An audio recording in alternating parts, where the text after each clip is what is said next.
So hello guys, welcome back to my channel. I just got it out of the hood. Still can't afford a new car.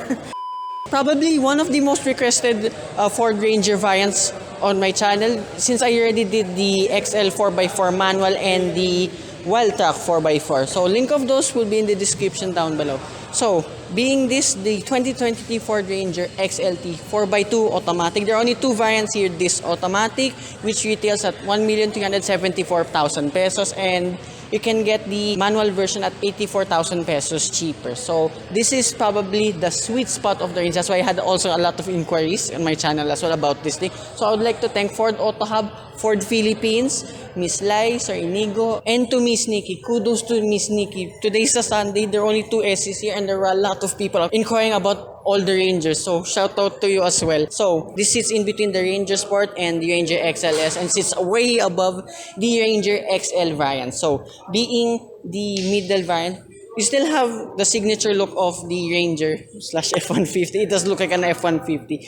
You get LED DRLs, LED headlights as well here. The only thing that's different now, you get halogen fog lamps only. And being the XLT variant, you have a lot of chrome now. I mean, here in front of the badge, and as well again here in the fog lamps. And probably this is already Tito spec. I mean, there's chrome here, so why you need to dress this up even more now? This is the only variant, as far as I know, that has the chrome strip here. The rest of the variants, even the Wild Track, so it's either like gunmetal, graphite gray, or just matte black. If you want the XLT or the Ranger Sport, that's what's unique with both variants.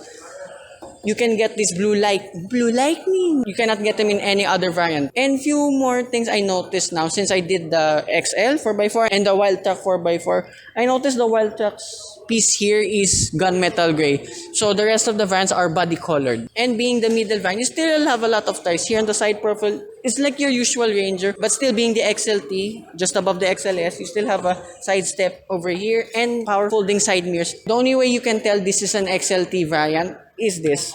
The side vent slash garnish. The turbo is still chrome, but there is a chrome C-bit now that matches the headlights. The rest of the variants here, like the XL, even the Wild Track, are all blacked out. So here at the rear of the Ranger XLT, and being the XLT variant, there's XLT badging over here. And finally, there's an official name for the side step here. It's called the rear box step, but it's still the shortcut here to the load bed, as you can see. And I didn't mention this with the XL variant, but it goes throughout the Ranger variants. You have clamp supports here on the tailgate, even the base model. Thanks for the Auto Hub for putting this. So you can get bed liners starting from this XLT variant and above. So they're not present in the XL and XLS variant, but yet again, being Ford Auto Hub, you can option them if you want. And being the XLT variant as well, there is a review camera here just below the Ford logo, Ranger embossment here in the tailgate, and the tailgate is unassisted. I learned my lesson. Still really heavy. So if you're new to the channel, I actually tested out the unassisted tailgate of the XL 4x4 manual, which went really well. XL base variant, there is no assist for that. Here, as you can see, the clamp supports are here, and as you can see, the bed liner now is also black. And unlike the Wild Track, there is no accessory outlets over here, the 12-volt socket, the 230-volt, and like every other Ranger, there's a place for a cup, water jug, whatever, but no more space for the phone. And like every other Ranger, payload capacity is 985 kilograms. And there are also 4 tie-down hooks on each corner. And like all the Rangers I've seen so far, there's Ford Easter eggs as well here beside the rear tail lights. And also being the XLT, weirdly enough, at the front you get LEDs all around except for the fog lights, but for the rear they're only bulb type. So I don't know why there weren't LED like the Ranger Wild Tracks.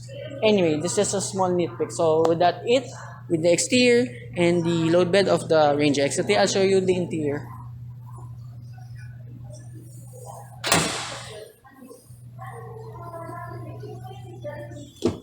So this is the interior of the Ranger XLT. Mwah!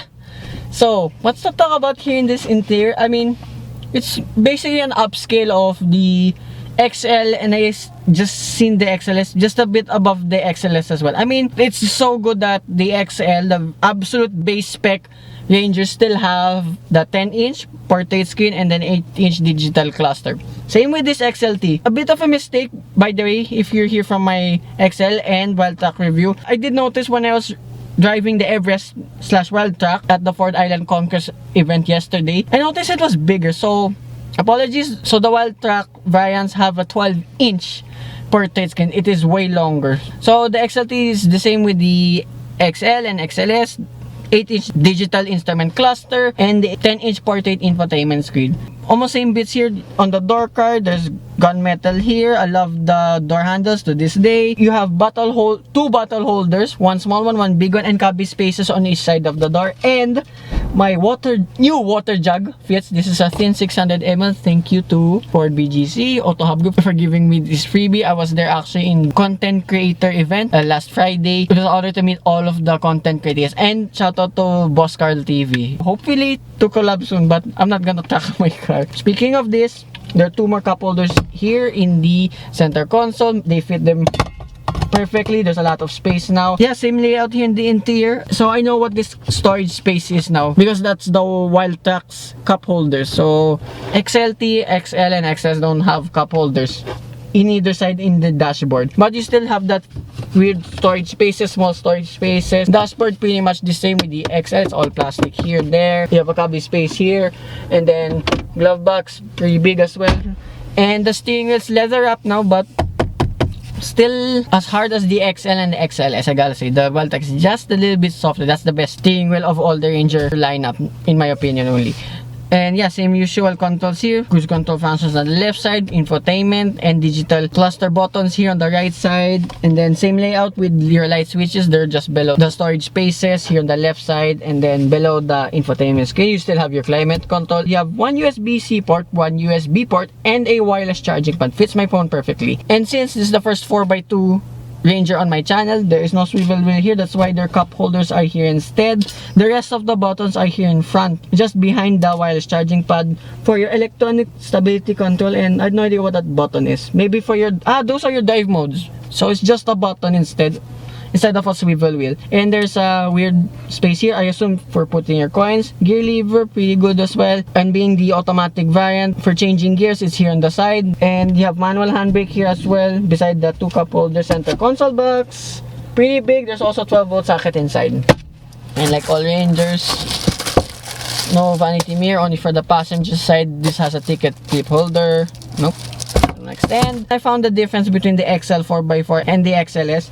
The seats, yes, they're still fabric, but there's a nice design and pattern to it. This XLT, like the Wild Track, there's more safety reminders here now on top of the dashboard. And then also in the back, it gets a little bit different compared with the XL 4x4. You still have the same cubby space and 12-volt socket in the center. And then the seat, like here in front, same pattern. And unlike the XL now, there is a central armrest. I really bummed out why you have to pull it first and then you can finally put it down. But nevertheless, my thin motor jug fits perfectly in the cup holders. And also on the door cards, there are two cup holders with the smaller cubby space now. They still fit my thin water jug. Space here in the back, feet room, knee room is excellent.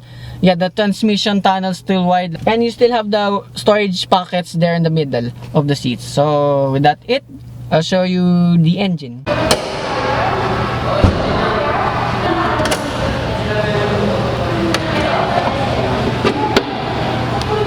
This is the engine of the Ford Ranger XLT, like the XL 4x4 manual and the XLS as well. It's a 2-liter turbocharged 4-cylinder diesel engine that produces 170 horsepower and 405 Newton meters of torque. And this one is mated to a 6-speed automatic transmission. Really interesting now, since I was able to feature the Wild Track and the XL 4x4. You only can get the 10-speed now in the Wild Track 4x4. That is really interesting. So I yet to try the 10-speed. So I already tried out the 6-speed in the previous generation Rangers. They are really solid. So usually my walk around review ends here. But let's rewind the clock back to the Ford Island Conquest event and let's have a drive with this all-new Ford Ranger XLT 4x2. Now drive the Ranger XLT. So this is on-road impressions. If you're here from the Everest off-road video, hello again. Yeah, me and Adrian decided to go on road since we already done the off-road bit. Our links will be in the description down below. So this will be like the first impressions of this Ranger XLT. We didn't want to go off-road again because I might puke out my breakfast. So here, on-road impressions of the XLT. Okay, what I can say with both Everest and Ranger, this new Ranger especially, their NVH improved massively. Like, yes, you can still hear of the diesel drone, but it's not as much as before, I have to say.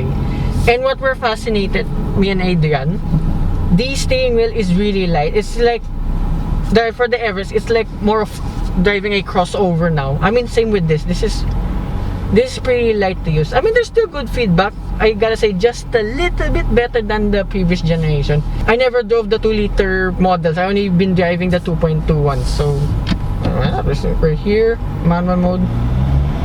Whoa! Oh. Whoa!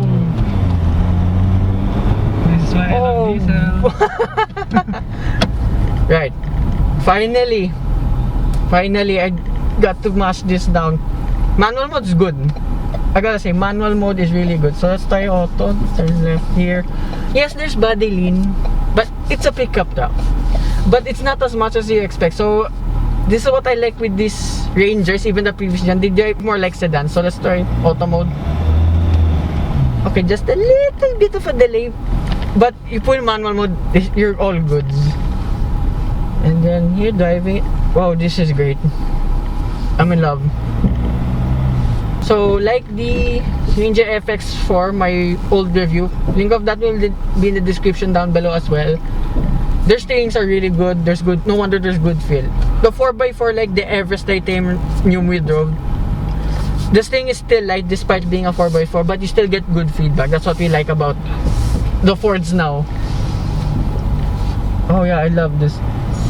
Kanan tayo dito sa First gen Everest. dito sa gano'n.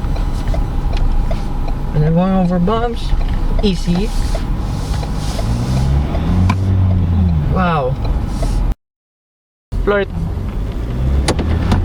Oh my God! No. Whoa. So balik na tayo doon tayo sa Okay. Yung dinanan ko yun. hindi lang. Doon na lang po sa diretso tayo. Diretso. Okay, follow him na lang. Follow the mirror. Tapos bago mag-intersection yung turn tayo.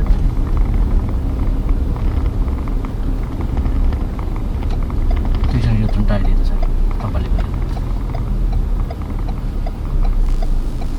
Turning radius.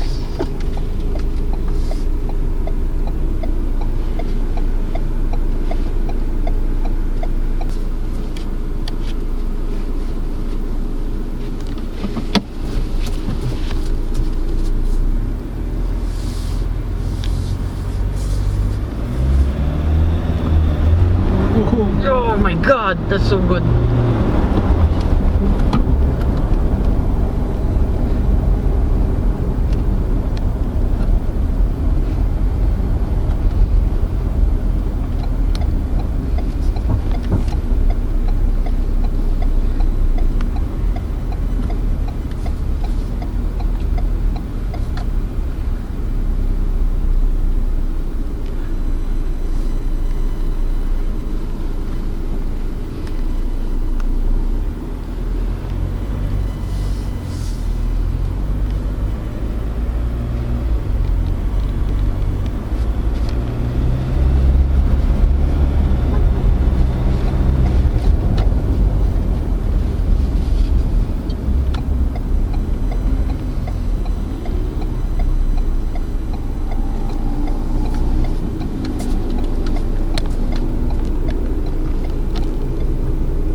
Dito na lang natin.